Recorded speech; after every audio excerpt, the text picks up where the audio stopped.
What? We live. Let me pop this out. Hello. Look, I got an aquarium. I snuck in totally.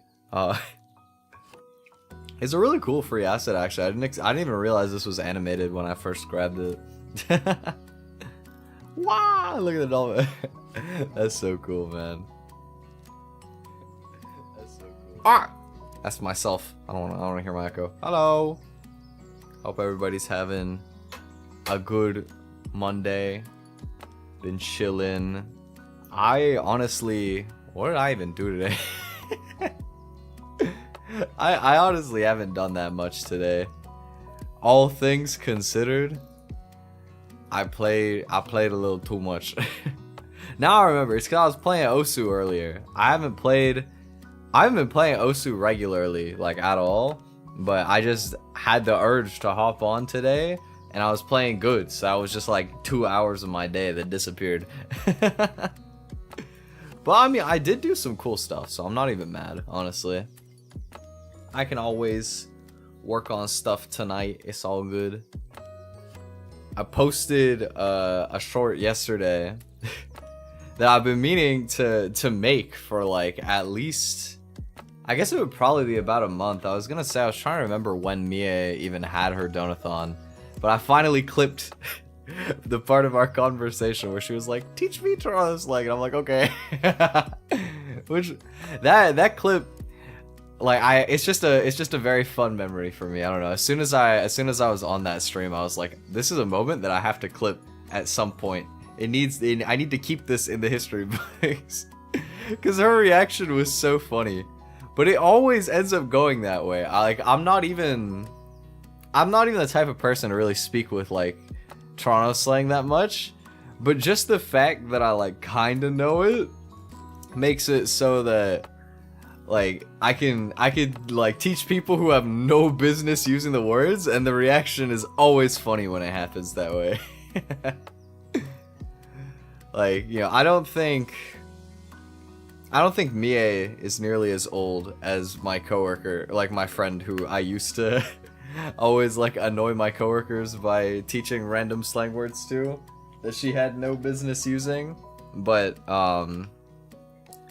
it's the same type of thing, because like it sounds silly to hear them use it, you know what I mean? But that friend was so funny though, because she would always like ask me about any sort of slang. So like she would ask me about like random Gen Z slang and stuff as well. Like I still remember to this day, because we used to sell Genshin Impact stuff at the store I used to work at. There was like a shirt with Venti or something on it, and then there was just some random guy that came into the store with his friend and like walked up to the shirt and like pointed at it to his friend and was like, I love femboys or something. And then as soon as they left, my friend just walks up to me like super innocent little puppy eyes style and is like, what's a femboy? I'm like, ah. There was like a piece of my soul that died inside. But I mean, like, it was always really funny though, you know what I mean? It was always a lot of fun to just have her ask me questions about random slang that I don't even really use, and that she definitely didn't have any business using. I feel like it's hard to remember what specific like slang words I would even teach her though. I know I taught her no cap at some point, because that was a little more relevant a couple years ago. I'm trying to think if I ever did teach her any. Toronto's like, oh, I taught her nice it. Nice it is so stupid. The thing is, like, I don't know if I've ever heard like somebody unironically be like, hey, yo, nice it, fam, or something like that. You know what I mean? Like, obviously, I know how you would use like nice it, but I've never actually heard somebody say it. You know, maybe I'm just not friends with enough like real Toronto mans for that, but I've never really heard people properly like just unironically use the word. But you know, you still I don't know if I don't think I ever taught her like a lie fam. You know, like, I don't think I ever taught her that one. I was looking that up yesterday because I was curious about it, because like I didn't leave it in the clip, but you know, so I taught Mie Lao Me, because you do hear a lot of Toronto mans, especially when you're in like high school or something. You hear Lao Me, you know what I mean? Like it's like a fairly common one. And I think something that I never pieced together is that a lot of Toronto slang is like based, like some of it is based on UK slang, but some of it's based on Jamaican slang. So like, you know, like some people in Toronto will say wagwan. Not very many people. Oh, actually, there's probably a decent amount. Not very many people I know would use wagwan, but you know, lao me, I feel like it's at least sounds Jamaican to me, and I like kind of made the connection just now because I was looking up a lie, because I remember I tried to teach Mia that on the stream and I was actually wrong. I didn't even know what it meant until I looked it up, and I was like, oh, like, you know, I kind of knew what it meant, but not really. But I looked it up, and apparently it's like an abbreviation of saying like I'm lying, but like, you know, like sarcastically, right? Because, you know, it's kind of like you know, you use it like, right, like I lie fam, like for real, you know, like, well, not for real, but you know, like you feel me type thing, right? So when I read that, I was like, oh, that makes so much more sense, because honest to God, I had no idea why. Like, you know, I've never really thought about the fact that some of that like Toronto slang is basically just like a clean rip from Jamaica. It's just because I don't actually use it in like my day-to-day vocabulary, you know what I mean? Like I like to put on that I know a little bit of like Toronto slang and whatnot when I'm with people that, you know, I think it makes for like a funny conversation or something. You know, I could channel up the roadman inside a little bit. There is no inner roadman. It's completely an act. But you know, I find it fun to do it anyway, just cause, you know. You know what? There's like a lot of words that I can think of actually that I used to hear growing up that are definitely rooted in like Jamaican slang. What's up, Virtual? It's been a minute. How's it going, bro? What have you been up to?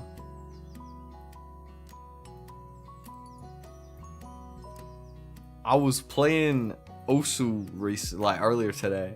Playing a lot of Tekken. I've seen y'all on the Tekken grind. Oh yeah, you asked me to buy Tekken a while ago. I forgot. Do you guys like play ranks? Does Tekken have ranks, or is it just like you guys scrimming against each other over and over? I mean, I imagine you're probably playing each other a lot, but you guys like ranked Tekken grinders or something? I honestly don't know a lot about Tekken. Like, I feel like the only fighting game I've ever really been into, if you can even call it that, is Smash, but I never played like seriously at all. I had friends that played, so I would like play with them. But I've never been like very deep in the roots for a fighting game before. You and Sheen been playing ranked? Okay. Yeah, I've seen Sheen playing a decent bit too. Did any of the other guys get into it? Like, I thought I might have seen Semi, but I don't know if he's still like doing it or not.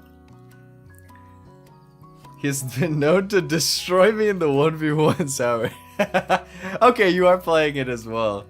Dang, so you guys all just got the little Tekken group going on over there. That's cool. I'm happy for you guys that you found like another game like that, because I still remember back in the day, you know, when we would like all get into a game at the same time, like, you know, we all started playing Mania or Rocket League or whatever, like Gold 2 equivalent. Ooh, okay. That's not too bad actually, you know what? But I'm assuming you're comparing that to like Rocket League Gold 2? Top 50%. Okay, that's like pretty solid, honestly. That's pretty good. Well, I mean, I don't know how hard the like grind is. How what was I even gonna say, bro? Plat 3 equivalent. Gold. Okay, Semi. I was about to ask you a question about Tekken, and then it completely slipped my brain. Right, you just like diamond. Wow. That's just like the new group thing over there then, hey? It's the Tekken grind. Do you guys play like keyboard mouse or cuz I know that for some fighting games people have like really fancy controllers, but I can't imagine that you guys do. So I assume you either play on like a regular controller or keyboard and mouse. But I honestly have no idea. I'm curious what kind of peripherals you use for Tekken. Just because I have like no idea. おはようございます。日本語を話せますか？うん。少しだけど、日本語が話せます。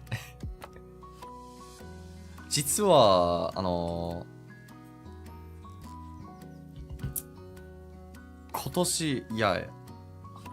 年 JLPT N3 を書くつもりなんだから本当にもっと勉強しないといけないでも最近あんまり勉強しないからまあなんとなくするかなRandom Japanese, there we go. It's been a while since we've had a Japanese viewer come in the chat. 上手ですね。ありがとう。Man, it's been a long time. You know, I ripped the background today off of Booth. It's actually supposed to be based on like a real aquarium in Japan. It's called Kaikyokan Aquarium, I believe. It's really cool. I found this like background artist on Booth. Their name is Usaneko Memory. And they have like a bunch of free backgrounds that they make because like real places in Japan are basically paying this artist to like make background assets for them. And then because the company is like paying them enough that they can release it as a free asset, it just becomes like free use for everybody else, which is really sick, honestly.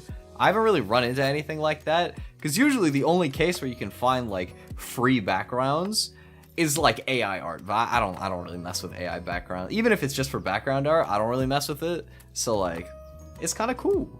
And also like, I love aquarium. Although I haven't gone to an aquarium in like 10 years or something. Okay, not 10 years.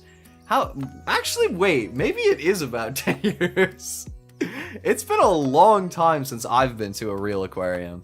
Because out here in Toronto, we have Ripley's Aquarium, and it's a really nice aquarium. Like, it's a big tourist spot because, you know, it's just massive. You know, they got all sorts of exhibits, and, you know, they have, I think, like, there's a little rainforest cafe in there as well, which is cool. Man, it's been so long since I've been. Also, just, like, Ripley's is big as, like, a name here, you know what I mean? Like, I grew up with those, like, Ripley's Believe It or Not type books and stuff like that. That being said, you know, I think I talked about this on stream a couple months ago, but I was like, I want to go to the aquarium again because it would be really cool, you know, like I haven't been there in so long. So I was like, I'm going to go to the aquarium. So I went to the website and I looked and it was $50 for a ticket. And I was like, I'm not going to go to the aquarium. Too expensive, man. Too expensive. But I do want to go again someday, but at the same time, it'll probably be if I ever have a friend who travels here from somewhere else and they want to go see the aquarium, then I'll be like, all right, you know, for the experience, you know, for the group experience, I would pay it. Everything is too expensive now though, man. Like, I've been looking around for like stuff to do in the city, just out of curiosity, right? I found a cat cafe. And I was like, I didn't know we had stuff like that in Toronto, you know? It's like, that's the type of thing where even if you were to go somewhere like Japan, it almost seems like too anime to expect like very much of anything. So I was like, oh my god, cat cafe, that's awesome. And I was thinking it would just be super chill to like go there and just like get something cheap and just chill by the cats. And then what I actually found out is that it's an expensive cafe that also charges you $25 if you want to have the cat room. I was like, come on, man, you're gonna charge for the cats? It's like a funny concept to me, because I have a friend who has a cat, and he's always like the type of person who will just like talk to his pets in like super demeaning ways, like sarcastically. You know, like some people, they'll be like, oh, look at him, he's so cute, you know, whatever. He's kind of like that sometimes, but he'll just talk to his cat in that voice, be like, oh, look at you, you little freeloader, you just get to sit here and do nothing all day. It's like, but that's like advanced, like freeloader cats, because they literally get to have a nice room, have a bunch of affectionate people come and, you know, pet them all the time. And at the same time, the person who's taking care of them is farming them for money. I think they're like rescue cats, though, to be fair. I think what I saw from one of the reviews or something is that they take cats from like a rescue and they have like adoption options, which I wouldn't expect for a cat cafe. So that's actually pretty wholesome, you know? I think I can totally understand why they monetize it, but it doesn't change the fact that I was super disappointed to know that I couldn't go to the cat cafe and hang out with the cats for like $5. I'm just too cheap, man. If I'm gonna like go out somewhere nowadays, I feel like a lot of the time I'll just pick like a park or something, because then it's just free. I don't gotta pay nothing, you know. Or I'll go and I'll go somewhere and split the cost with a friend. That's the other way it goes. I'm planning to hang with one of my other friends tomorrow on my day off, so maybe I'll go to like a restaurant or something. Because we haven't gone to a restaurant in a while, and I would like to, you know what I mean? A lot of the time, I end up going to a restaurant like once a month with my mom, and so that's been like, it was really weird at first because I never used to eat out at restaurants like ever, but it was kind of fun to start doing it and just like experience different food and stuff like that. But this month I haven't made any plans to do that, just because I'm gonna, in I guess about 2 weeks from now, I'm going out to a cottage with them, and I've never been to a cottage before. I feel like there are some people who will be like, what? Like, you know, you've never been? Because I feel like there are so many people I know who like own a cottage. Okay, that's an exaggeration, but I can name at least a few like significant figures in my life who have a cottage, and they're like super, you know, the type of people who like anytime that they have like something semblant of vacation, they're like, yep, we're going to the cottage. but I'm gonna go out for a day for that and meet a bunch of family that I've never met before, so I think that'll be cool.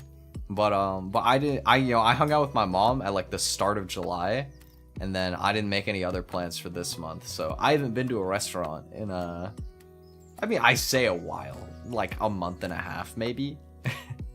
It's really, actually, yeah, we did go to a restaurant. I did. I got pizza. My mom, she found out that my favorite food is pizza, and now it's like every time we're gonna get food, she mentions pizza. It's like, yo, like we can go somewhere like more interesting, you know? Because for me, like, pizza is one of those foods where you can buy it at any price point and it's probably good, you know? You can get the cheap fast food, you could buy frozen pizza, you could get like a decent fast food one, you could make it yourself even if you don't have if you have a pizza oven and you make it yourself, obviously it's gonna be great, but, you know, I obviously don't own a pizza oven. But, I mean, even then, you know, like, I still remember, like, buying, like, a little pizza kit and doing something at home before, and I don't think it was great. I think it's worse than frozen pizza, but it wasn't bad, you know? Like, the thing about pizza is that it's very hard to make it just straight up bad. I will say, though, I still remember the one time that I did make pizza out of, like, a pizza kit in just, like, my regular, like, home oven.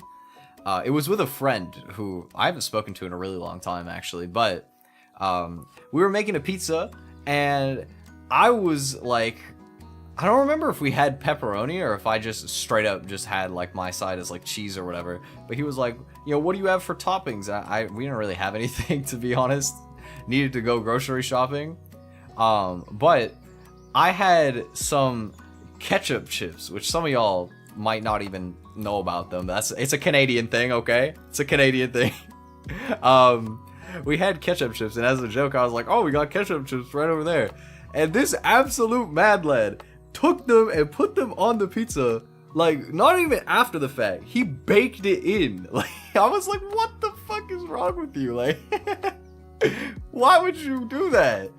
But you know what's even crazier? He ate it. Like, he liked it. I was like, alright, yo, there's still a part of me deep down that believes that he was coping. It was not good, but he just wanted to eat it. But I mean, hey, I guess he liked it. You know what I did? I did try fries on pizza, which was actually okay. I wouldn't call it good, it was okay, but I didn't bake it in though, that's the thing, right? You just take the fries and you like put it on after.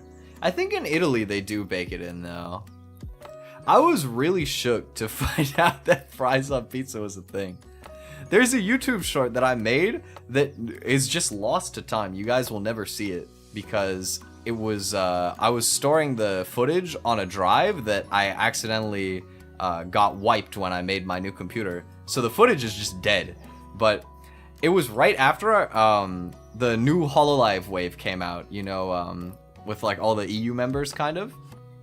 And there was like this discourse about how Laura was like the Italian one, and she was, you know, singing the gospel of fries on pizza and how it was like the best food, and also hating on pineapple pizza. And then there were some other people that were like, pineapple on pizza is like not even bad. I don't want to hear it from somebody who puts fries on pizza. And so I looked it up because I was curious, and fries on pizza is a real thing in Italy. Like, I think it was called like pizza Americana or like Americano or something. I don't remember if it was masculine or feminine, but there was like a pizza there where they put fries and fucking hot dog. They put hot dog slices instead of pepperonis. But it's like in Italy, it's like an actual traditional thing. I was shook. Hello, I don't even know what to call you. I'm gonna call you name. Hello, name.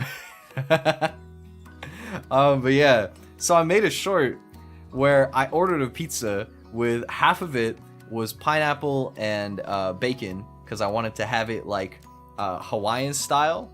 Hawaiian pizza is a Canadian thing, by the way. If you didn't know that, it's from Canada. I don't know why it's called Hawaiian pizza, but I'd never tried it. And the fries on pizza thing, I was like, this is just weird, but I mean, if it's a thing in Italy, I mean, maybe it's good. So I tried them both, and my conclusion, personally, I think, first of all, if you like pineapple on pizza, do you enjoy your food? But me personally, I found it added absolutely nothing that was like what I wanted. Like, if somebody gave me pizza with pineapple on it, I would eat it, but I would never order it again. The fries on pizza, I felt like pineapple took away from the experience. Like, I didn't enjoy it as much as if the pineapple wasn't there. Whereas the fries was like just neutral, but it makes it a lot heavier to eat, obviously, if you put like carbs on your pizza. So I probably wouldn't do it again as well, but if I had to pick, I would be team fries. I still can't believe that they would use hot dog though, because like the fries part, I can at least kind of understand the appeal for it. But like, hot dogs suck, you know? Like, why would you? And like, it's a pizza place in Italy. You know they have good sausage. Like, you just know they have actual good sausage, and they're choosing to use the hot dog because it's like more American or whatever. I don't know why they would do that. Not a damn clue, but I found it interesting anyway. It was a fun little experiment to try. But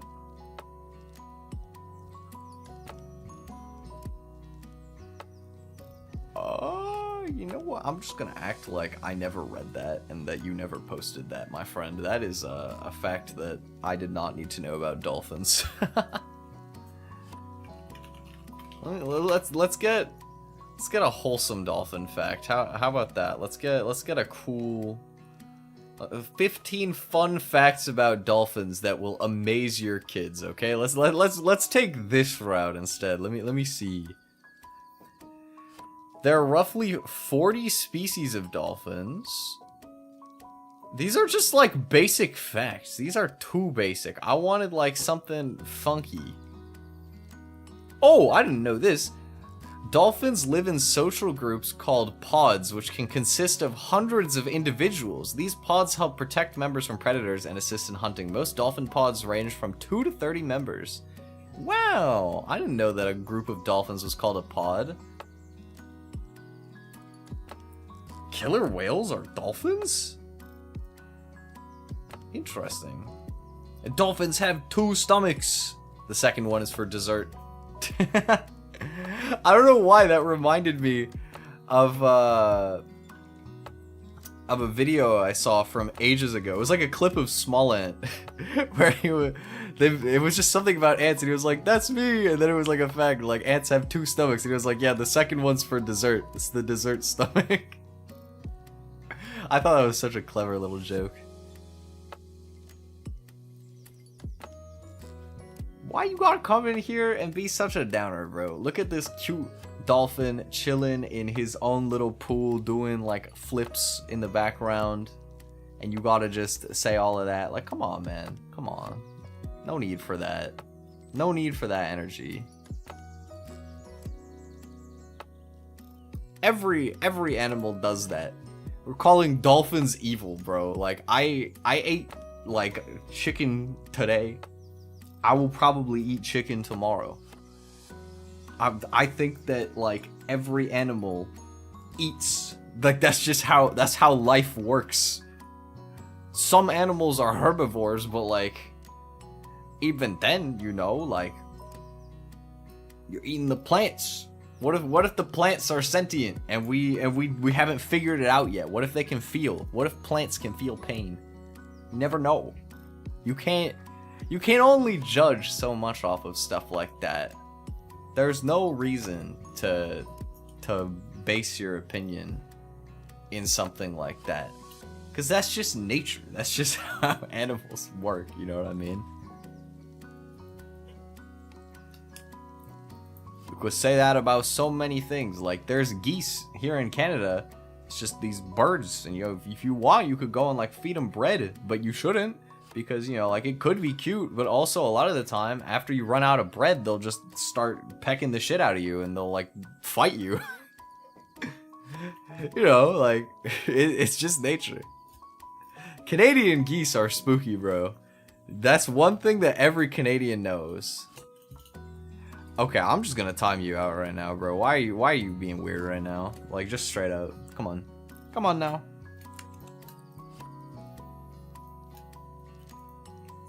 Sometimes in life, when you acquire cursed knowledge, it is better to keep it to yourself. There's a time and a place, my friend.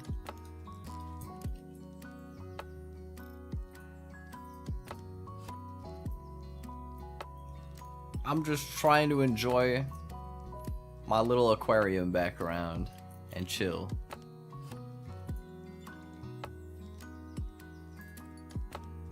Oh yeah, I also wanted to talk about on this week's like stream schedule, I finally planned out the Flash Games stream that we've been talking about doing for God, I don't even know. I feel like a couple weeks probably. I don't know. I had the idea a long time ago, but I didn't talk about it on stream for most of that time. But I downloaded one of the Flash players and I tested it and it works. So I can do that, and I'm really excited. I was just kind of looking at like a bunch of old Flash games, and something that I forgot about was the Henry Stickmin games, but I think I'm actually gonna not do those on the Flash Games stream, because I have the Henry Stickmin collection on Steam. So I might just replay that at some point for fun, honestly, as well. But one of the games that I can't explain why I've been itching to play is there's a game called Duck Life, specifically Duck Life 4. It's an old Flash game, and I've been wanting to play it, but I don't want to spoil myself. So I played Duck Life 3 yesterday to test it instead, And I didn't expect to play the whole game. Because, I mean, even it's only actually, like... It took me, like, under 2 hours, I think. But, you know... I didn't think I would play the whole thing, but I did. And then today, I was curious. I looked up Duck Life on Steam, just randomly, because I was like, I wonder if they ever, like, put these games on Steam. And what I wasn't too surprised to see that they did put the games on Steam, but what I was surprised to see is there's, like, a bunch of them that came out after, like, Flash died, or whatever. Because to me, Duck Life went up to 4 and then it stopped. Like, that's what I thought happened. I looked it up, it went up to Duck Life 9, I think, on Steam. I was like, huh? Like, who's playing it this much Duck Life? Like, I looked at it because I was curious, but from, like, the preview images, it kind of just looked like the same game as the old one, but, like, reskinned. Maybe, I'm sure there's some new features, but... Maybe someday I'll try it just because it's only like $4, but I have enough games that I should play, you know. I put another one of the new games in this week as well. I finally we're going to play Q Remastered this week, which I'm excited about because, you know, I haven't seen people play that game in a while, but I remember when it came out, there was like all sorts of clips. It just looks like a fun puzzle game, you know. I haven't played any puzzle games in a long while, so I think it'll be fun. I guess the closest I've had... Calling it a puzzle game is just a complete lie, but I've been playing competitive Pokemon a bit and like chess a little bit recently as well. And it's kind of the same, you know, you're like solving the game state as you go. I don't know if you guys saw, I hit rank 1 finally. I actually did manage to get rank 1 on Pokemon Showdown, which I've never done before. Even back when I used to play competitively, it was a first for me, so... That was really dope. I haven't played any games, but there's like an elo decay system after you get high enough ranked, which I didn't realize. And also like some other people, of course, kept playing and passed me by a little bit, but I'm still like 3rd. I might play more. I probably will at some point. I don't know when. And then with chess, like, I hit a really bad rut when I came back to chess, because I used to be... I think I was almost 1500 at one point. I was definitely 1450 on chess.com before, but now I'm like 1300, which is deserved because I'm like bad. I've lost a lot of my vision for the game, but I mean, chess is one of those games that I find kind of fun to play like a game or two, but I much more enjoy watching it. Like, one of my favorite YouTubers has always been Gotham Chess. Even, like, when I'm not playing much chess, I still enjoy watching him, like, do recaps of his own games or, like, tournaments or whatever. Just because it's cool, you know? It's like, you look at these people that are so smart. Chess is interesting to watch because the game is the same every time, and yet they find so many different lines to play it into. And that makes it kind of boring to play because I don't know, some like cutting edge 20 move theory line. You know what I mean? Like, I know 2 openings maybe, one for white and one for black, and it's not like I know the back of my hand either. And then, you know, from that point you just kind of freestyle it. But that's why for like playing, I like playing Pokemon a lot better because there's so much like variety, you know. Everybody has a different team of 6, and even in those matchups, it's like what 4 of your 6 do you bring? I really love competitive Pokemon. I think that something that I've found so cool is that since like the Nintendo Switch came out, competitive Pokemon has gone from like this super niche like little dweeb hobby to actually like moving towards the direction of being like an esport in a lot of ways. Like the prize pools are surprisingly decent now, and the scene's pretty big. It's cool. E4 is the move. I am also an E4 player, and I'm above 400. You can do it. I learned an opening from Gotham's channel called the Vienna, and it's like the best way to make sure that you don't end up in the 4 knights opening, because the 4 knights is like the most boring way to play chess ever. You know, it's like e4, e5, I move the knight, he moved the knight, I move the knight, he moved the knight, and then it's like you just mirror moves for like 10 moves, because, you know, there's like no breaking point.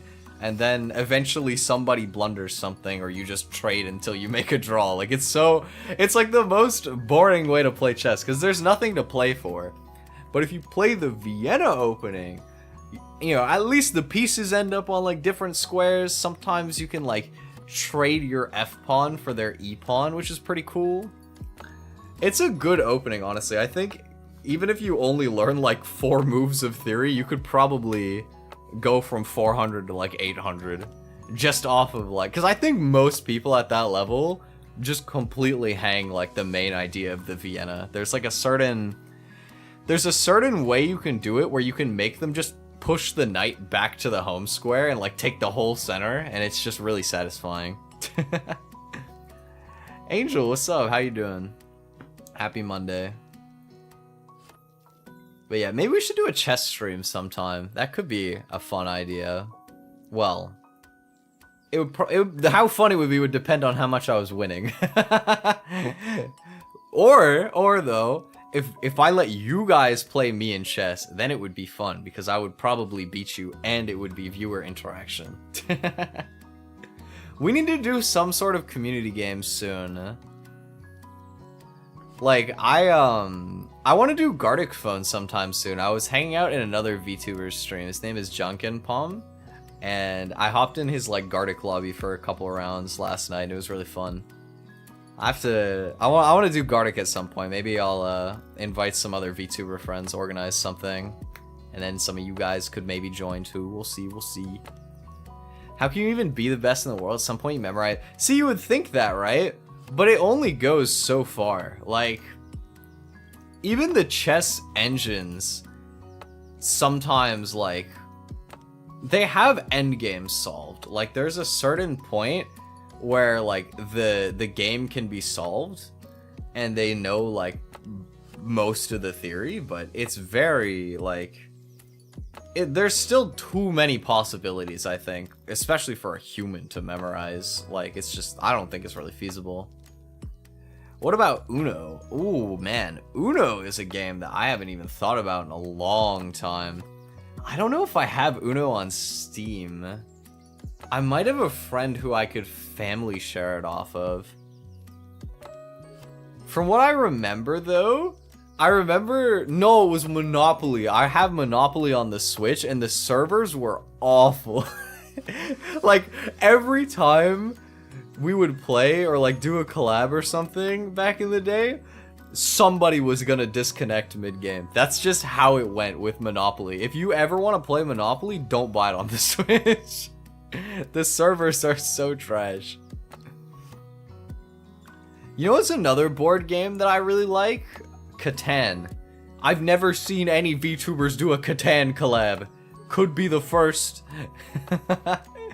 I have a Catan game on my Switch, but I don't think it was good, though. But you know what, though? This never used to exist, I don't think. But I've seen on YouTube a couple times of people playing some sort of ranked Catan ladder online. Like, there's like a website version. So I actually do wonder if a Catan, like, collab would actually be possible. Because if there's an online, like, ranked mode, I would assume there's private lobbies, right? The other board game that I could totally do, that you guys might not even, like, know that I'm good at, is Scrabble. Because your boy was in Scrabble Club back in high school. The nerdiest club you could ever join. I was in Scrabble Club. That was how I spent my lunches every Wednesday. And, you know, I played outside of the club a lot too. There was a Scrabble app that I used to have on my phone. I think they took it down off the App Store. There's still like some that exist, but it's not, there's not like an official one, I don't think, anymore that you can use to practice and have like the exact dictionary. But I used to play a lot of Scrabble. And I was pretty decent, I think. I'm at a level where I will never lose to like an average person, like ever. Like I will win very comfortably. But also like if I went to a tournament, I would probably not do very good. I don't think I would do horrible either, but I don't have like super good eyes for bingoing. I think that's the biggest thing, is that if you look at people who are really good at Scrabble, they've like learned what combo of letters you keep in your rack to have the best probability of pulling like a rack that'll let you make like a 7 or 8 letter word. Because when you do a bingo, they call it, is when you play your whole rack, you get an extra 50 points. Like it's a huge multiplier, right? And so I have like a lot of words memorized that are short. I know every 2-letter word in the dictionary. I know a lot of the weird 3-letter, 4-letter ones, but I haven't really memorized like a bunch of the more niche like 7, 8-letter words in the dictionary. I never really looked at them. So I can only really bingo off of like regular conversational words usually, right? You know, like maybe you pull like cookies or something like that, you know, like maybe you pull like a average 7-letter word. Like what else would you even play? What's a word that's 7 letters long? Giraffe. That'd be rare because you'd have to get 2 F's. But, you know, stuff like that happens. I still remember, I feel like I remember one time, I think it was in a game against a computer. I don't think it was against a real person. I played on a triple word score. I had a blank, the Q and the Z, and like everything came together perfectly, that I was either able to play like quizzes or quizzing or something. And I got like 100 points on a word or something. I'm trying to remember what my highest point word ever was. I feel like it was about 115. But I don't remember. I know my best game, I cracked 500 points. Not by a lot, but I got a game where I had over 500 points, which was cool. That was like a goal I had for a while when I was a Scrabble grinder, and I was, you know, that was just how I spent all of my lunch breaks and stuff. Or like sometimes after school, is I would just open Scrabble on my phone and start playing against the computer. Sometimes I wonder what it would have been like if I joined the chess club instead. Cause like I got into chess afterwards, to be honest, and I think that it had potential to be more interesting. Cause like a chess club, there's more you can like socialize about. Like you can talk about openings and like kind of like learn theory together and stuff like that. Whereas with Scrabble, you're really just memorizing a bunch of words. But I also do feel like I've always gravitated towards competitive games that have a small element of luck. Like Pokemon, my favorite competitive game ever is competitive Pokemon, like VGC doubles format, whatever, right?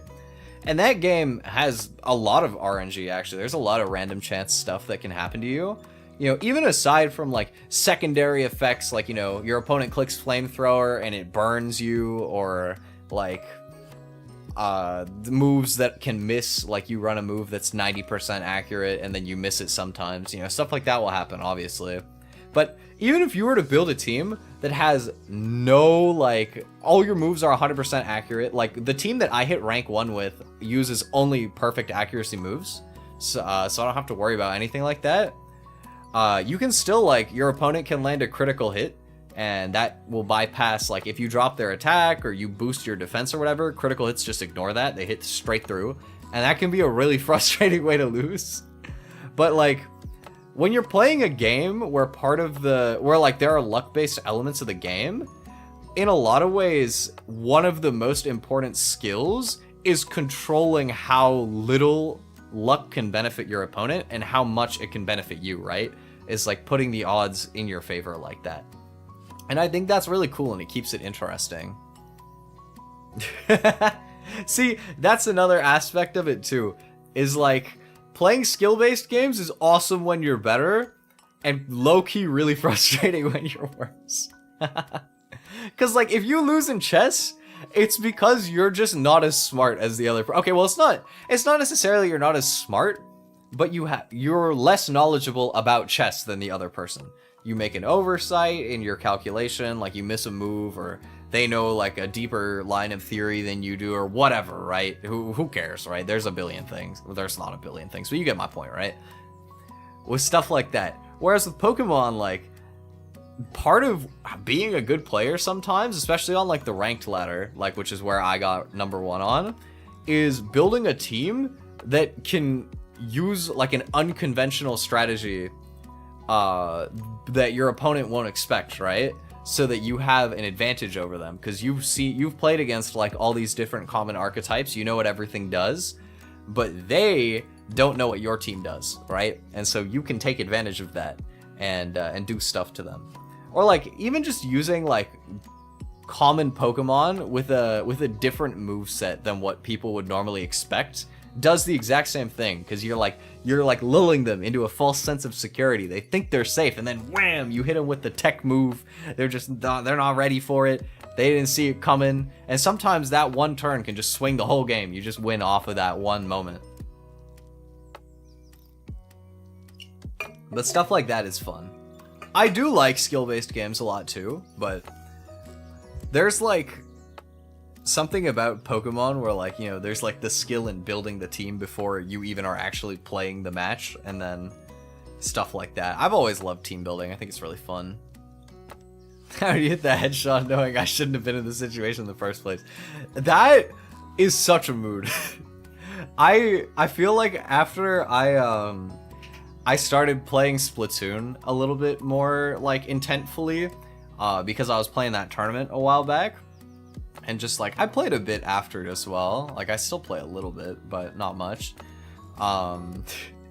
I've definitely found myself in a lot of situations where it's like, oh, if I just like was a little bit quicker, you know, if my reaction time was a little bit better, I could have killed that guy. And in reality, it's like I didn't even need to be taking the fight that I was taking, but you know, monkey brain, I just want to fly in there and just take every fight.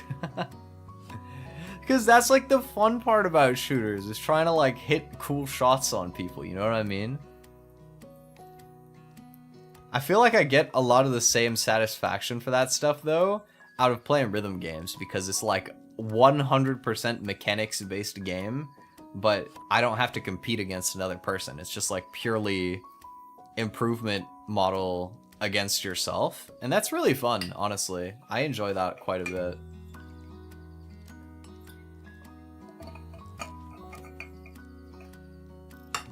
I've been very surprised because I normally, when I'm playing a rhythm game like Osu, I have to play consistently, otherwise I'm garbage.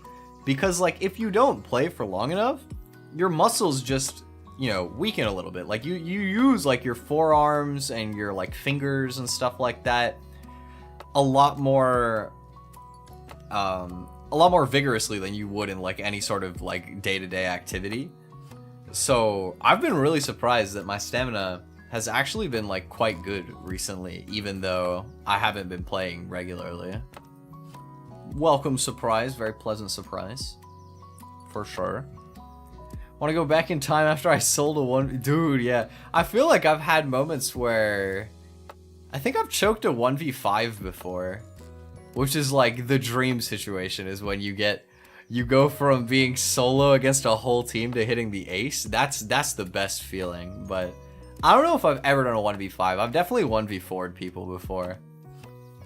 I remember back when I used to play Counter-Strike, I was trash, but I would play ops so you could get like one-shots on people. I don't think I had any like super good clips out of Counter-Strike, but when I played Valorant, when that was like new and hip, I liked playing Chamber, and I definitely hit some like nice clutch like clips with Chamber, which was fun. But I don't know, man. Valorant was fun for a while, and then it stopped being fun like at all for me. I feel like the community got worse. Like I think that early days Valorant community wasn't like great, but for a shooter it was pretty great. But nowadays I really find the community to be like very annoying, and so I haven't played in a really long time. But I mean, I used to like Valorant a lot. I think if I had the right friend to drag me back into it, I could find myself playing a bit again.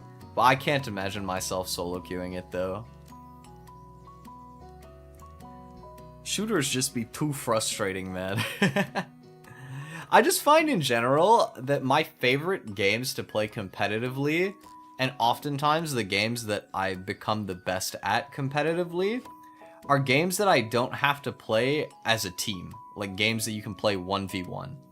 Sometimes, like, I will get high rank in team-based games. Like, I've been pretty high in Rocket League. It sounds really cringe, but Pokemon Unite. I grinded a lot when it first came out. Because I had a friend who was trying to play it, like, at the top level.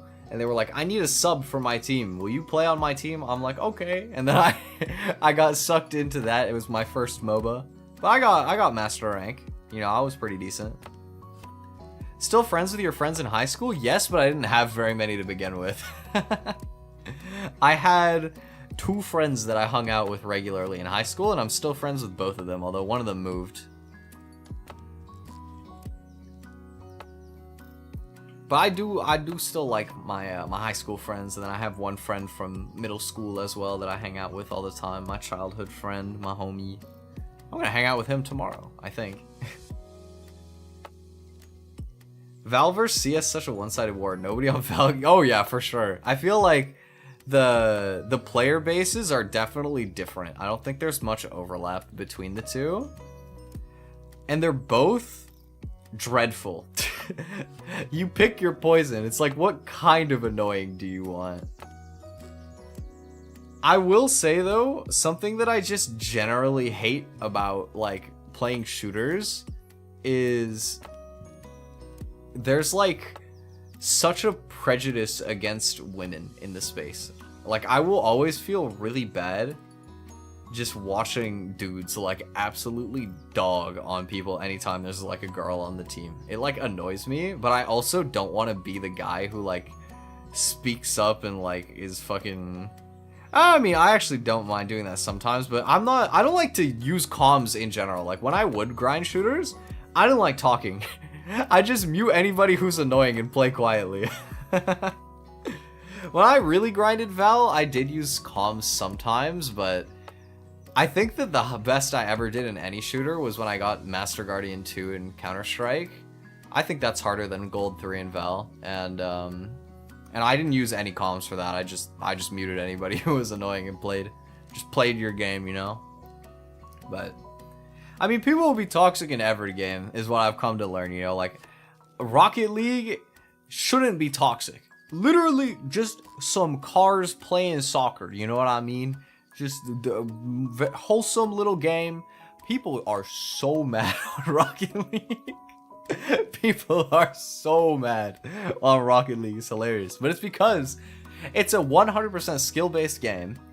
But, you know, you can blame your teammate. You can, you know, say like your opponents got lucky, like they weren't trying to do whatever they did, or, you know, you could blame the ping. Like, people in Rocket League have the pettiest trash talk.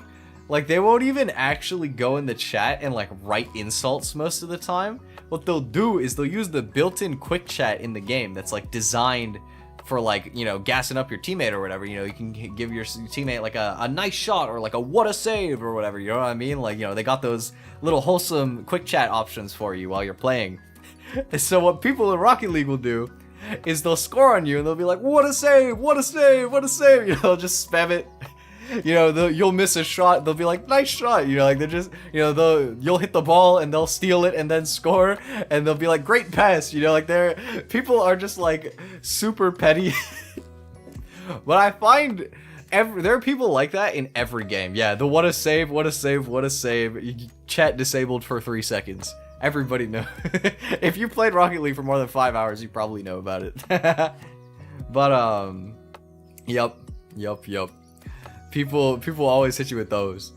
But I mean, you know what I've found to be a really funny archetype of like trash talker in games? Since I've started playing chess a bit again, and I mean, I knew this from when I was playing it before as well, there's a certain type of player on chess.com that will queue like a 10-minute game, right?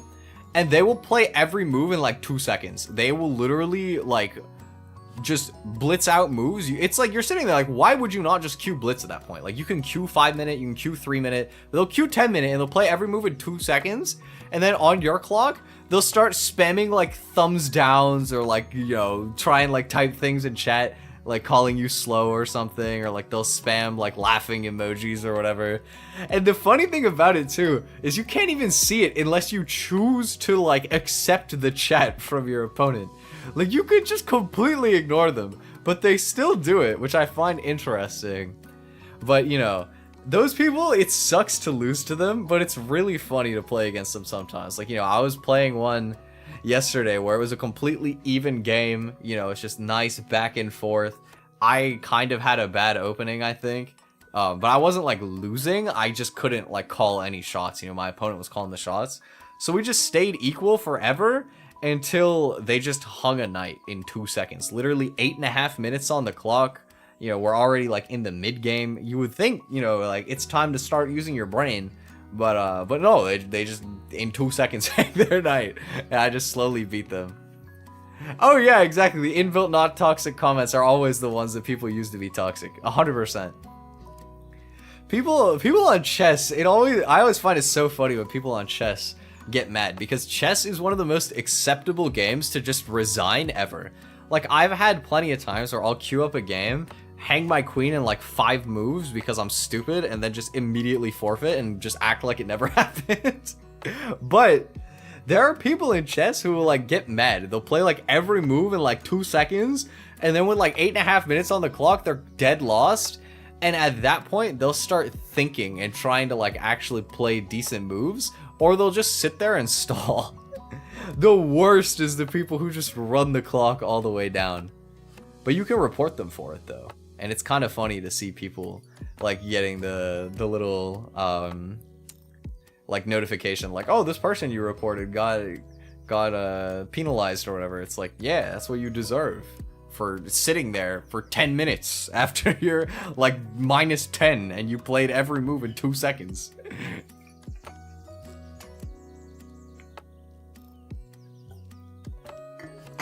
Chess is like interesting. I feel like I would enjoy playing chess more if you didn't have to learn so many different random lines. Like, because the problem with chess is like, if you're playing white, you can at least like learn an opening and like know the common responses for it. But if you're playing like black, which is still half of the games, your opening completely depends on what your opponent does, right? So you have to learn like too many branching paths, I feel like. There's a point where I know like a couple openings well, and then I kind of just like freestyle the rest. I have like my response for e4. I learned the Karo Khan because that one is easy. And then I learned the King's Indian defense, but I forgot it. I have the theory somewhere in a random drawer in my room.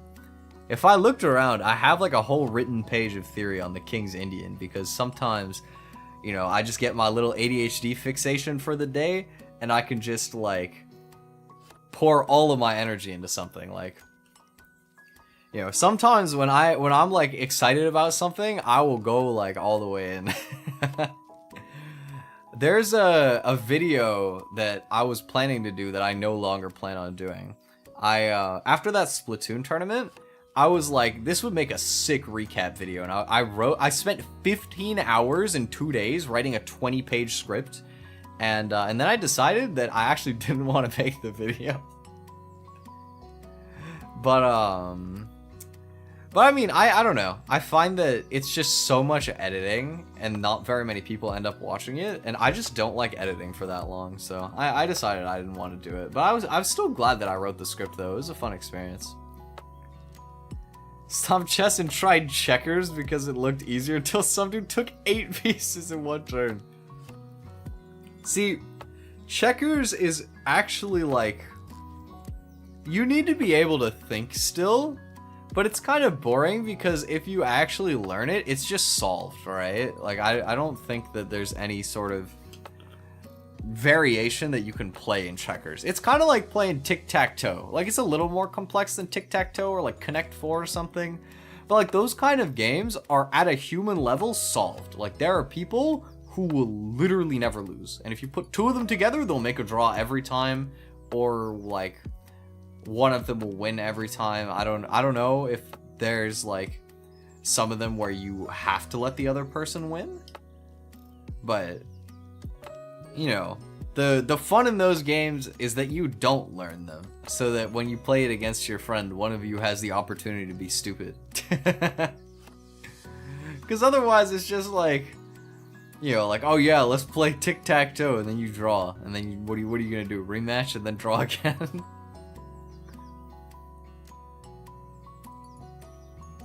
I think that that's why I like playing like games with friends a lot. But one problem that I have is I tend to get like too good at most games to play them casually with people and not just win like every time. But you know what's my favorite game for that though, that I don't have to worry about? Mario Party. Mario Party is hella fun to play with people. And even if you're like good at the mini games and like your friend isn't, like you can still lose. And like, you know, most of my main friend that I would play Mario Party with, he's actually like also like pretty good, so that's fun. I love Mario Kart, but I'm too good at Mario Kart for most people. Same with Smash. Is like, I'm not even good at Smash, but if you like, if I play against somebody else who plays Smash, there's like a 90% chance I'm gonna lose. But if I play against somebody who doesn't like actively play Smash, or like, you know, hasn't at some point anyway, right? I will beat them like every time if I play like a character that I am comfortable on. Like I played with a friend who also owns Smash, and just straight up I just beat him like over and over and over. And I tried changing characters, but I still was winning. I was like, damn. I felt bad, but it is how it goes. Or like, on the topic of chess, I remember quite a while back, I got my dad to play chess with me, but I beat him like pretty comfortably, and then he just didn't want to play anymore, and I was like, oh, like, come on, man.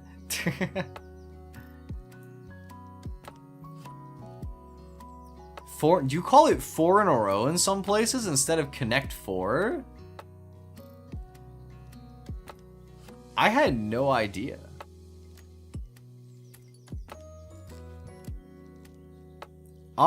You can watch the stream in like not the shorts tab, but it's gonna have the black bars on the side.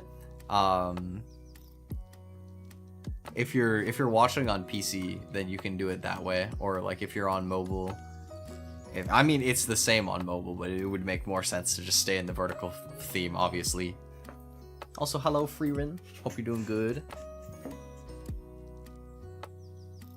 I was playing some more Osu today. I was playing, you know, I switched recently. Osu, they finally added the new client, Osu Laser, to support like ranked plays. Not everything is ranked yet, but they added rate mods in Osu Laser, which is so sick because every other rhythm game that I've ever played pretty much has rate mods, and it just makes it so much more fun to play.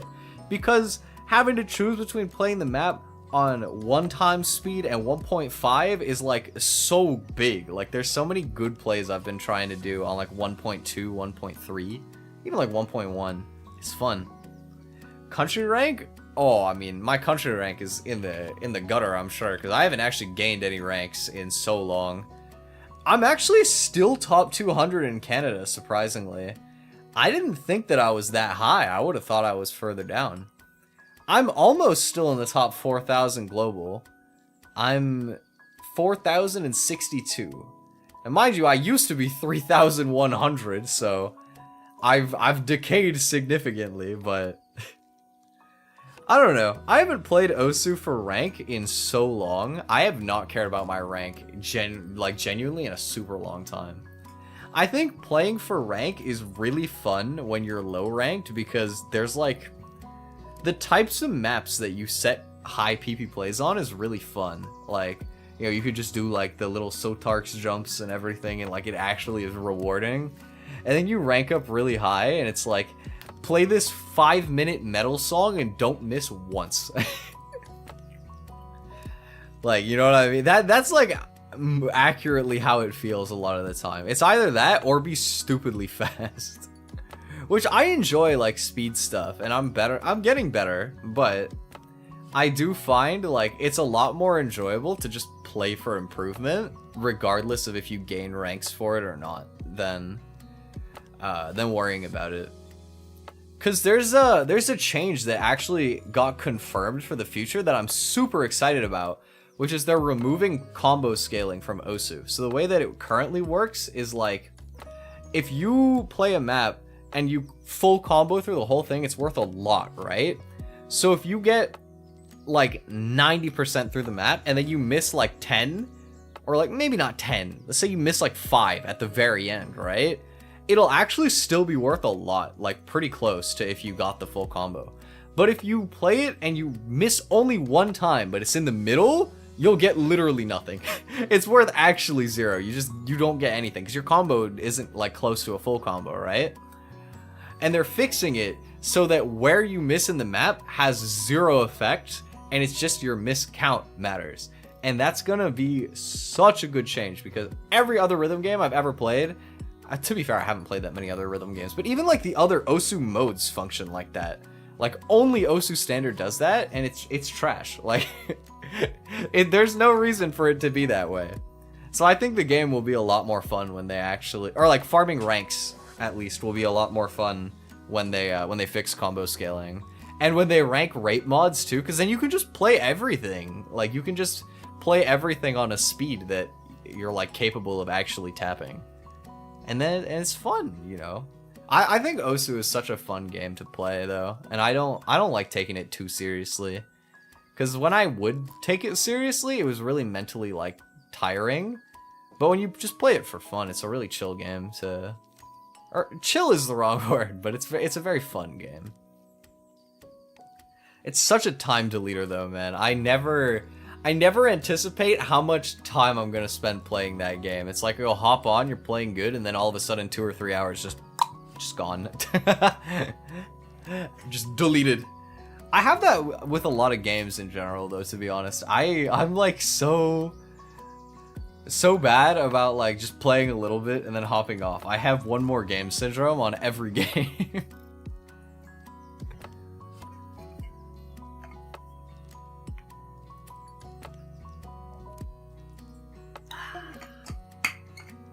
Water.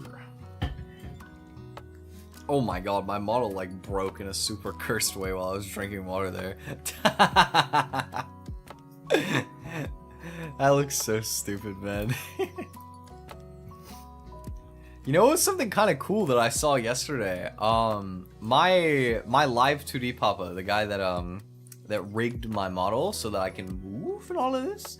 I saw he had a booth at Comiket in Japan. Well, I mean, obviously in Japan, he's from Japan, but he had a Comiket booth where he was just rigging them, like he was showing his process of rigging a model. The camera was kind of bad for the YouTube live stream and there was no audio, so I didn't stay for very long. But I was really surprised. He looks much younger than I thought he was. I thought he was like old, but he's actually like, he looks pretty young. He doesn't look like super young. I can tell that he's like, I don't know. He doesn't look like a young adult, but he also doesn't look like old, which I thought he was old, so it was cool to see.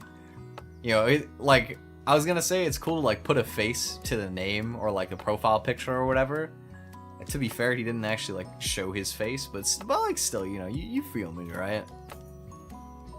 I always, you know, I obviously respect people who like to keep their stuff private because I'm literally doing that. I'm a VTuber, but it's also cool.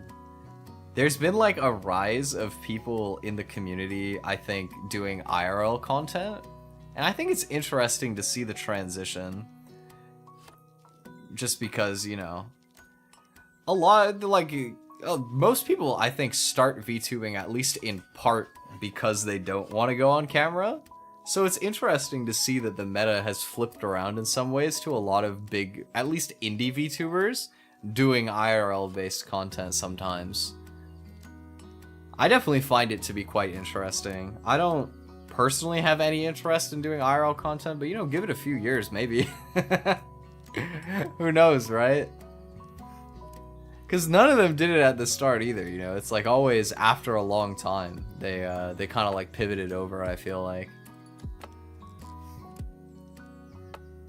Now the people who would be like, oh yeah, all VTubers are just like old guys with a voice changer in shambles.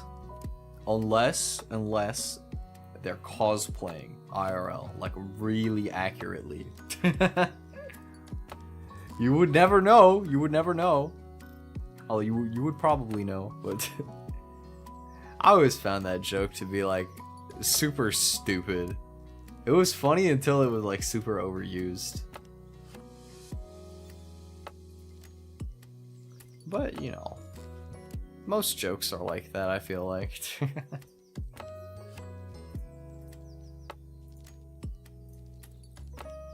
Man, I haven't heard back from my job interview yet, and it makes me kind of sad. But I think that they're still just interviewing people, because I think that they would at least tell me I didn't get it if I didn't get it. So I have no idea, honestly. I'm still fairly confident. Like, at the end of the day, I think whether I get this job or not comes 100% down to if my availability works for their scheduling, because they're hiring for part-time anyway. I had a really spooky dream last night, actually. I totally forgot that I had this dream. I had a dream last night that I got the job and I was supposed to start tomorrow. Like I got it today and I was supposed to start tomorrow, and I reinstalled the work app and my hours were just completely wrong. Like, just I had like 3 or 4 shifts a week, and they were on days that I said that I couldn't, like, I had no availability for, and then I had to like quit the job and kind of like muddy my reference or whatever. Or like, oh, I guess not quit, but like not accept it or whatever. And then I woke up and it was like, oh, good. Foreshadowing? No. I don't think so. I mean, the thing is, like, I was very clear about what my availability looks like. You know what I mean? So if they hire me, it should 100% be within the confines that I mentioned.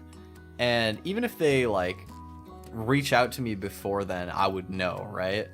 Because I told them, like, there's a couple days of the week that I specifically said I wouldn't do. I said Friday and Saturday I can't do, and I said like Tuesday and Sunday are like my days. You know what I mean? I can work on those days, and I could maybe, if you need like more hours, I could do like a 4 or 5 hour shift in the morning on like Monday, Wednesday, Thursday or whatever. Like one of them, not all of them. But you know, I told them, like, I'm not looking for more than 16 hours of work in a week, and realistically, I'm looking for like 8. In a perfect world, I work like 1 shift a week, but 2 would be fine. 2 would be fine.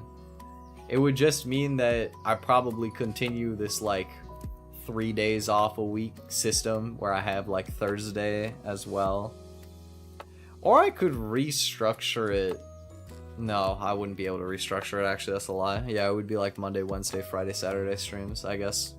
Not that that's really a problem, to be honest. A lot of the time, planning 5 streams almost feels like too many different things.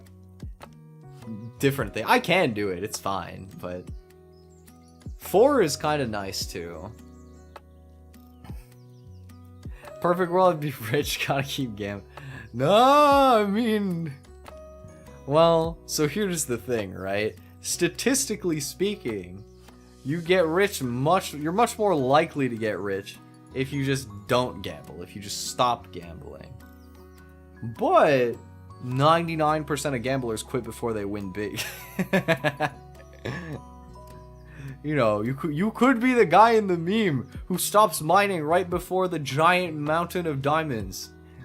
You could be him.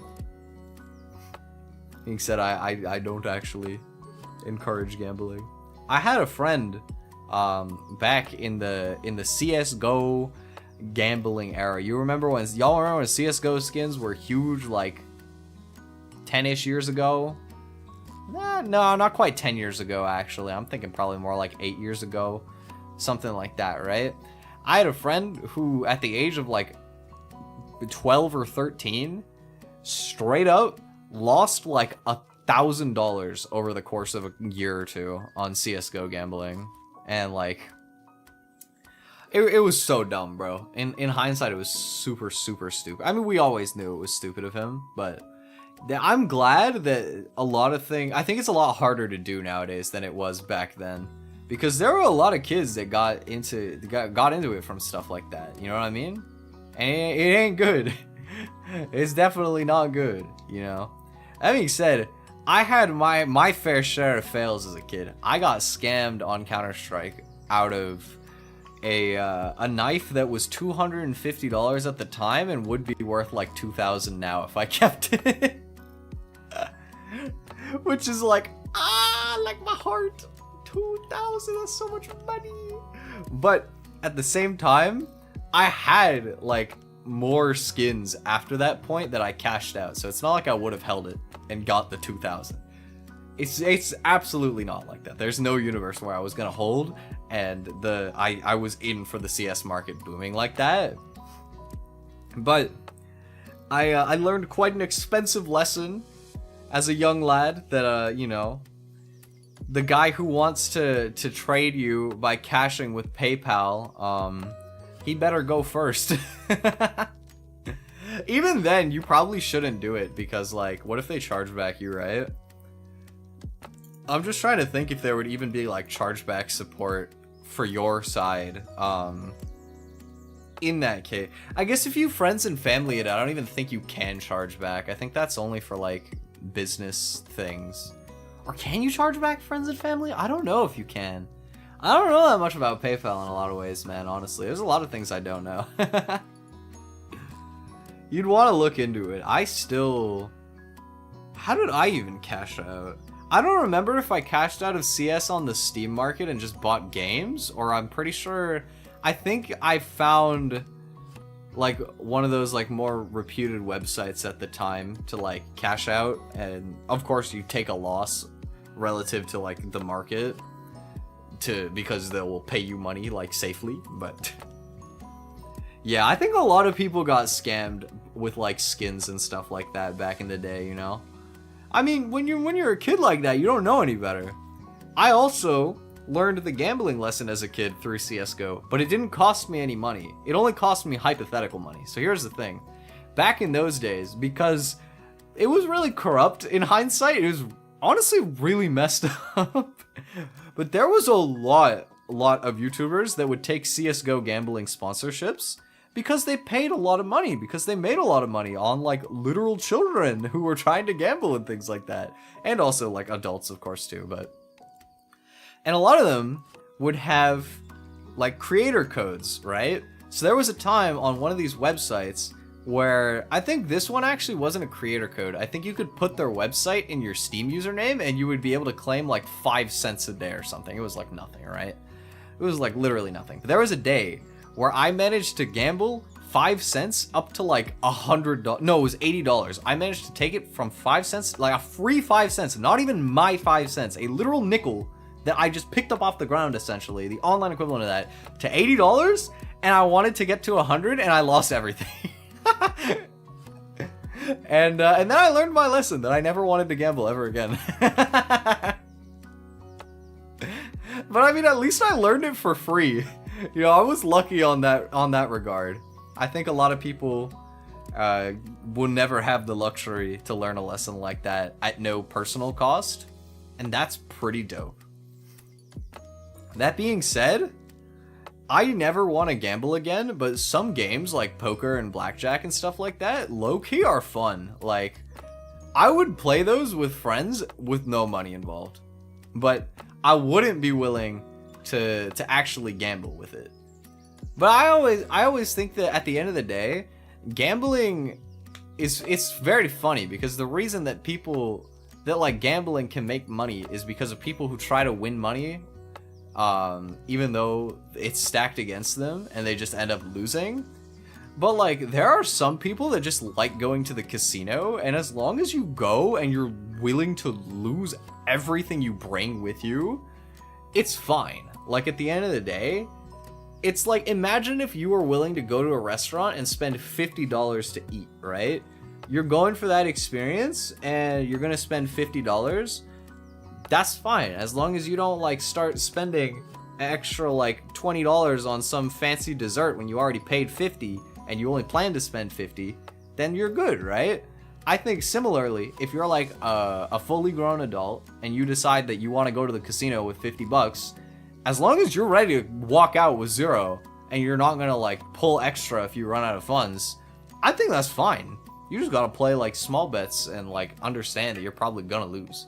Cause like technically, you're most likely to win a lot of money if you just put it all in one go.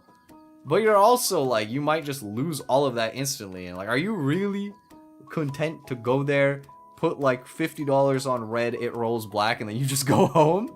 That's how they get you. That's actually straight up how they get you. Because once you're there, you're like, well, what's another 50 gonna hurt? And then you fall in the spiral, bro.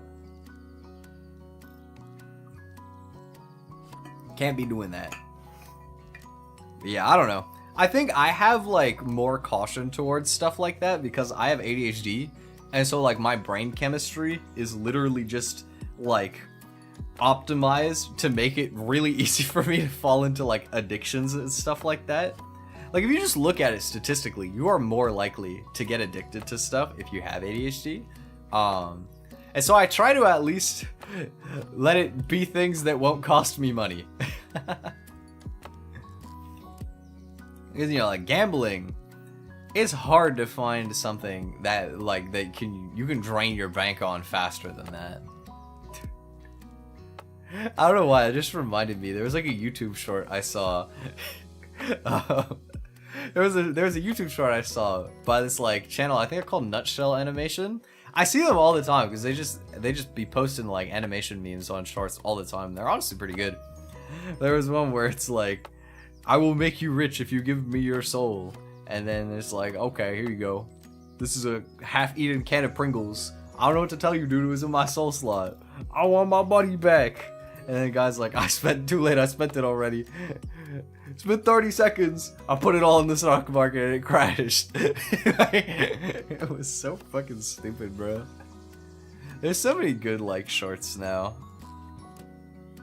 I feel like when I first started doing this channel, I tried to make like shitpost style shorts where I would just like make memes, and I think that it was really unfunny, and I actually have thought about going back and privating like almost all of them. I haven't, but I find that stuff like that on shorts is really funny. I like seeing it in my feed, but I'm also not good at making it. And I find that I'm more personally entertained by like the more like scripted stuff I've been trying to do. At least be addicted to something good. No, man, no. You gotta be addicted to the grind, the work. I'm not actually addicted to that. I'm addicted to video games. Let's be real. Let's be for real. I think every streamer almost who like plays games at some point at least has had some level of video game addiction. But too bad. You gotta spend your life doing something.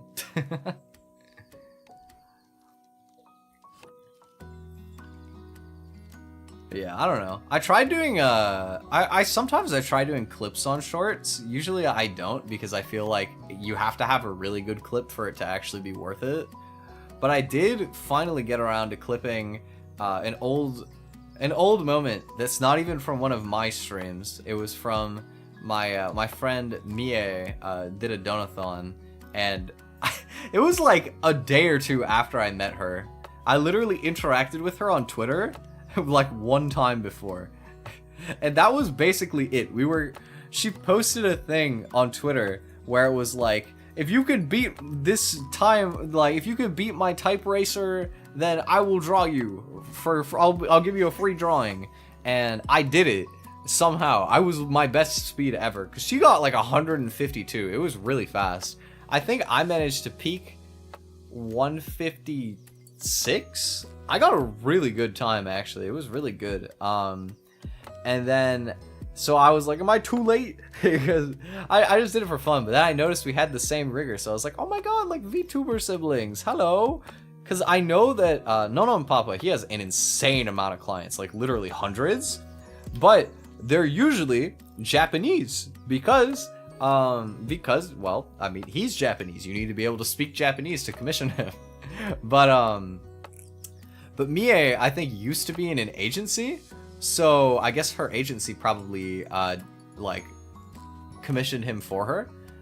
So I was like, oh wow, like another English-speaking VTuber that actually has the same rigor as me. Or, I mean, she speaks Japanese too, so I don't know. Could be the case that that she reached out independently, but I think she works with a different rigor now, so probably not. But I still found it interesting though. I thought it was cool to see that.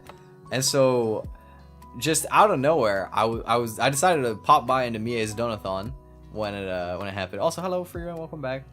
I decided to like pop into Mie's Donathon, just, you know, like say hello, and she was just like, hey Twi, you want to join the call-ins later? And I was like, sure. Like, because normally that was technically my first collab. I know my first collab on this channel was the Splatoon tournament, and it's still actually my only collab stream. I need to do more collab streams, but yeah, the Toronto thing. So Mie asked me if I wanted to join her call-ins, and I was like, sure, like why not? And I ended up hopping in a call. It was supposed to be for 10 minutes. It was for like 15 because we didn't notice the time, and there was nobody behind me in the queue. But I don't know why, but she like immediately was like really gravitated to me because I was apparently super Canadian. Which I found really funny. Like, you can literally see, like, you can hear in that convo, like, right before, she just, like, I don't know, we had, like, a moment of silence, and she was like, you know, you're, like, the most Canadian I've ever met. Like, I have other friends from here, but you're just, like, so Canadian. I was like, am I really Canadian? Like, am I that Canadian? I don't know. And then, I don't know how, but, you know, I remember, yeah, we were talking about accents. She has like the Asian Canadian accent because she's Asian Canadian, no way. But I was talking about how a lot of people from my old work had the same accent as her, and I guess while we were in that vein, I started talking about how I would teach my old coworker like slang that she had no business using, like Gen Z slang or Toronto slang or whatever. But I mentioned the Toronto slang part because we were talking about Canada, and she was like, wait, teach me Toronto slang. I was like, you want to learn some Toronto slang? Okay. had to channel out the inner road man, the Toronto mans. That's what we call it down here. You got a real Toronto mess. I am like absolutely not a Toronto mans, even though I'm from Toronto. You know, like I'm not like street like that. You know what I mean? I like to think I'm pretty casual. I get along with like the street people in Toronto. I get along with the nerds. I get along with everybody. You know, back in high school, I was a total, like, super quiet kid. I was pretty moody until, well, that was before the first time I left. And then when I came back, I was just really tired. But, you know, like, you have people come who I, like, never talk to, like, who are, like, you know, the more sporty kids or whatever. And they come and they, like, dap me up, you know, like. I was always on good terms with pretty much everybody back in school. I didn't have a lot of friends. But I didn't have enemies either, you know what I mean? I was just, like, the kind of smart kid who was really quiet, and that was fine by me. I wasn't one of the really smart kids. I was just decently smart, because there was also a lot of like really like academically try-hard kids at my school. Like I remember, so I went to school in an area that had a lot of people from like Bangladesh, Pakistan, India, whatever. Like a lot of that kind of like sort of region. A lot of people whose families immigrated from there, right? So like a lot of brown people basically, right? And they would be like, oh my god, bro, I like failed. And I look and it's like an 80, and they're like, no, you don't understand, it's a brown fail, it's anything under 85. I'm like, what? That's like so brutal, bro.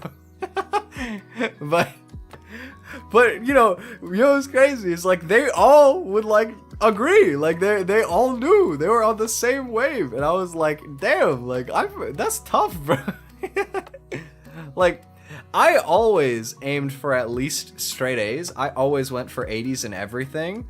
But I didn't have to like work hard for that, and my parents wouldn't be mad if I got like a 78 or a 75 or something, you know what I mean? Like I didn't get an 80 because my family wanted me to. It was honestly more of an ego thing. If I'm just being completely honest, back then, it was probably more of an ego thing that I managed to stay a straight A student. But hello, Christina. But yeah, I don't know. I was decent in school, but I would not have stayed a straight A student because I had no study habits. I like never studied. I was just one of those kids who was like, I don't know, you could call it gifted or whatever. I had like a good intuition. I could pick things up quickly, but I also wouldn't remember like anything I was learning as soon as the tests were over, and I was bad at studying, so it got harder and harder, and I never like really finished high school. I just got my equivalency, and I was like, that's good enough for me, because I wasn't planning to go to college. Most people, you should absolutely finish high school, because it's not actually that hard. But I was just like, it was just so not for me. I wasn't trying to go to college after, so I was like, you know what, like I'm just gonna go do my thing. I'll go get my equivalency, just, you know, for good measure, but I never really worried too much about it. I found that, you know, so far at least, it's been fine for me. If I need to pivot at some point, I can't imagine it'll make that big of a difference anyway. Because, like, nowadays, I mean, the way I look at it is that if I don't go to college immediately after high school, I'm probably going to have to write some sort of, like, competency test anyway, or, like, show some sort of competency. And so, like, you know, I figure if I need to go back anyway, my equivalency will be, like, good enough. I don't need to, like, do anything too fancy. What's your favorite fish?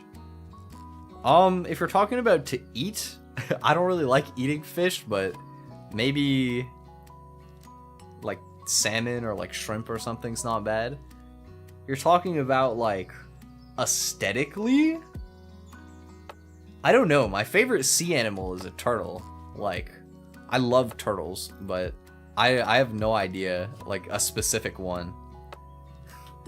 The garbage sun. Oh, wait, the sunfish. I forgot about this guy from Animal Crossing. Oh my god, he looks even stupider in real life. Wait, this thing is cracked. I want to read about his Wikipedia page after this. Hold on. Also, don't go to college if you don't need it. Damn, me the fuck out of here. Yeah, I mean, that's exactly what it was, you know. I was gonna study.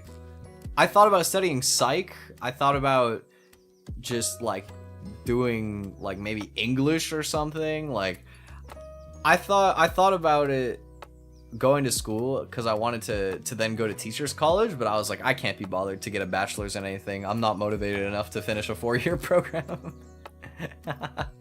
So I was like, nah, bro, I'm not gonna go right away. To have as a pet, the only fish I've ever had as a pet is I had some clownfish when I was a kid, and I didn't take care of the tank properly, so they died. And then I put the tank in the laundromat and let somebody who actually knows how to take care of fish take advantage of it. What's with the dolphin? I just picked a background that I thought was cool. It was a free background I found on Booth. It's of a real aquarium in Japan called the Kaikyokan, I think. Read about it on r/rant. It was the most funny I've ever read. Wait, okay, hold on. r/rant ocean sunfish. Why I hate the sunfish. r/rant. This post has 600. This is like 10 paragraphs of hating. What the?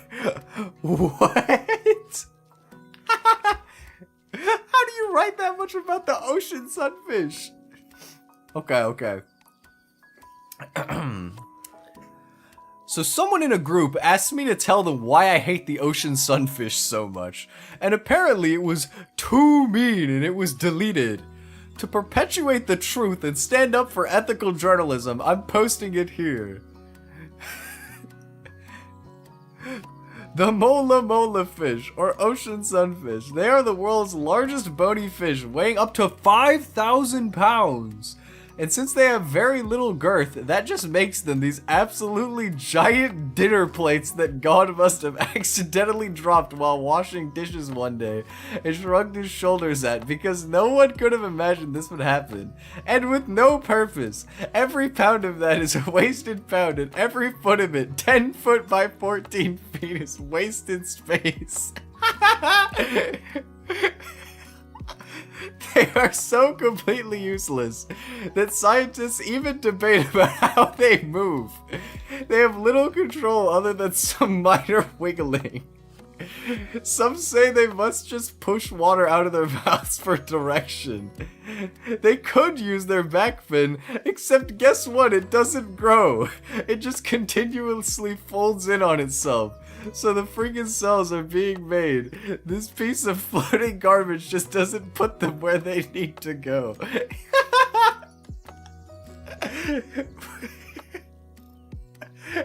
This is only like 1/3 of the whole post, by the way. I'm not gonna read the whole thing, but that is hysterically goofy, I'm not gonna lie.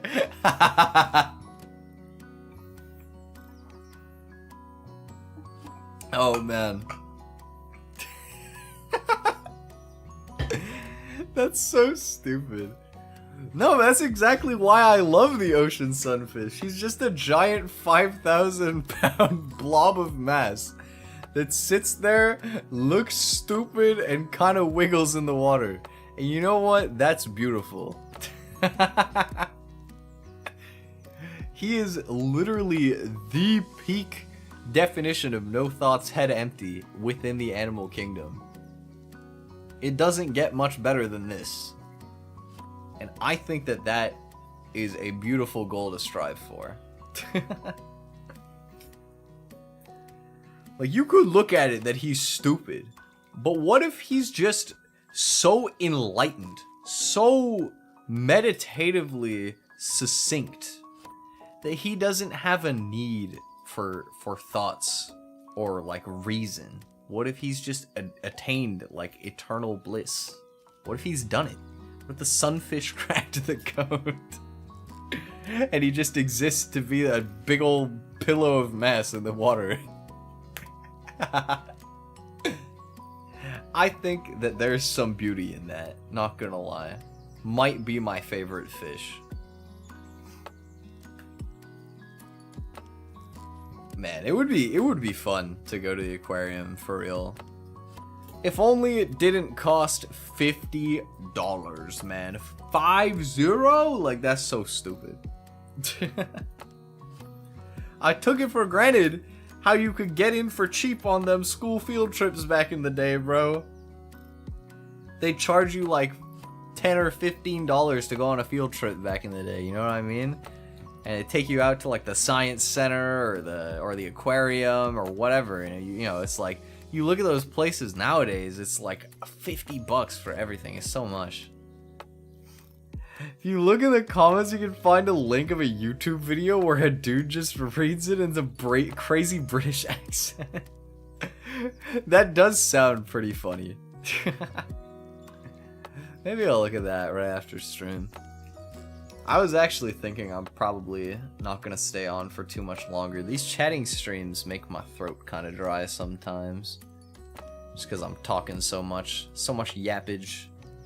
Let me show you guys my schedule if you didn't see it yet. Wow, the dolphin is gone. My apologies. But we're gonna do Q Remaster on Wednesday, which I'm excited about, and we're gonna do Flash games on Friday. I'm really excited about the Friday stream. I want a time skip to Friday so that I can just play Flash games. It's gonna be our nostalgia stream. And I decided to take a little break from doing Valhalla for this week. We're gonna do Needy Streamer Overload. Same vibe, different flavor. Draw a sunfish in the next drawing stream? That is a good idea. I think I might try and organize a Gartic Phone collab for next week. I might see if I can do that, because I know a few artist friends, or like people that draw anyway, like other VTubers. I think it would be fun to do like a group collab stream where we like all just get in and then you guys can maybe join as well. And then on Sunday, I have an announcement. Very secret. You'll never know what it is until Sunday, but there's a cool announcement coming on Sunday, so look forward to it. Oh yeah, the Flash games. I'm really excited about the Flash games stream. I think it's gonna be super fun. I'm very excited. We're gonna do that on Friday. Good thing to look forward to for the end of the week. Keep everybody's spirits high. Go for a nice sort of transition into the weekend. It'll be fun. But yeah, that's the plans for this week. I think I'm gonna hop off for now. Probably go get some food maybe or something. But thank you guys, everybody who was hanging out with me at the aquarium today. Look at this cute little dolphin. Shout out Usaneko Memory on Booth for making cool free backgrounds. And the Kai Kyokan aquarium or whatever for existing. And for paying them. Very cool. Thank you. Shout out to the dolphin in the back. Can we get one more flip before I end? Can we do it? Come on, Mr. Dolphin. You know you want to jump up in the back. Hey! I'm going to bounce for now. Hope you guys have a great rest of your day or evening. And I'll see you guys on Wednesday, okay? Bye-bye. Bye-bye. Oh, I clicked the wrong thing. Bye. Oh, it squished it. It squished my ending screen. Bye.